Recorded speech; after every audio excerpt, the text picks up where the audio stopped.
So some of you, I know for school, you just submit assignments, you get weekly assignments, maybe you see your teacher every once in a while. It's really not going to be like that. We're going to try to have people on every day together as a community. We're going to try to be interactive. We're going to get everybody speaking together, working together. We're going to make sure it's exciting, and we're going to make sure it's challenging as it has been in previous years, and we're going to make sure it's fun.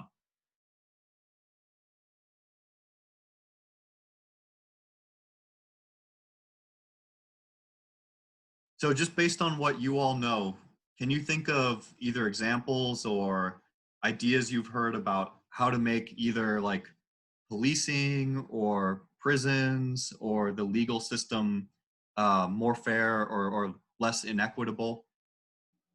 Like bail. Bail? Like yep. People being like put in jail because they can't post bail and then they're stuck there for a while. What's bail? Can you explain it? It's like a certain, once you're arrested, then you have to post bail, which is like however much money it is, to get out of jail until your court date. And then prisons like to keep people in prison because they make more money off them. And I suppose I really don't like the fact of the isolation that happens. Mm-hmm. Like people go mad in there. It's how people seem to think that being in prison makes you. People have certain stereotypes about being in prison, I suppose, and how you do not have an education, you can't ever get a job, or the way you appear.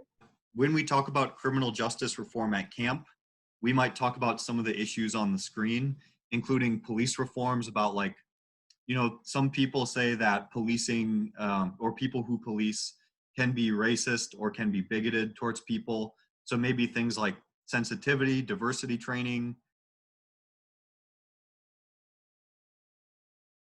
Camp and debate is really not about me talking and telling you what the world is like. It's about you talking and using your own ideas to come up with arguments and interaction, right? So today, for the rest of the period, we're going to do some actual debating, which is how it's going to be more at camp. And first, we're going to just have a mini debate about online learning, whether it's good or whether it's bad. First, online learning is good, according to me, myself, and I. Online learning has had a positive effect on a lot of people, such as better grades and more focusing towards more core classes. And a lot of people have been saying that there are less distractions.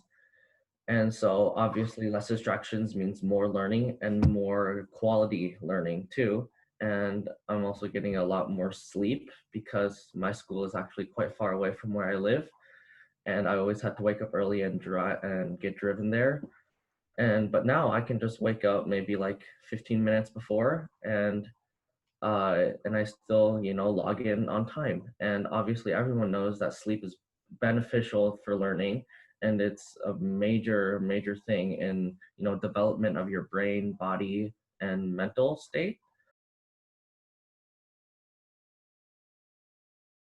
Okay, you said previously less classroom distractions, correct? Yeah. So would those simply not apply to home?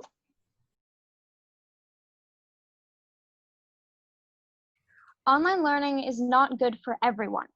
Online learning gives you less time to ask teachers questions and go over concerns. So although it may be better for some students, not being able to go over complicated topics or things they don't understand makes some students' grades slip, and it's harder for them to grasp complicated topics.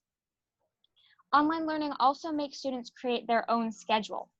And while this may work for some people, many people have trouble creating their own time and finding time to work. You said that it's harder to do group work, but can you not use Google Classroom to talk with each other? Because I know when I did Future Cities that we were given Google Classroom so that we could communicate very directly with each other.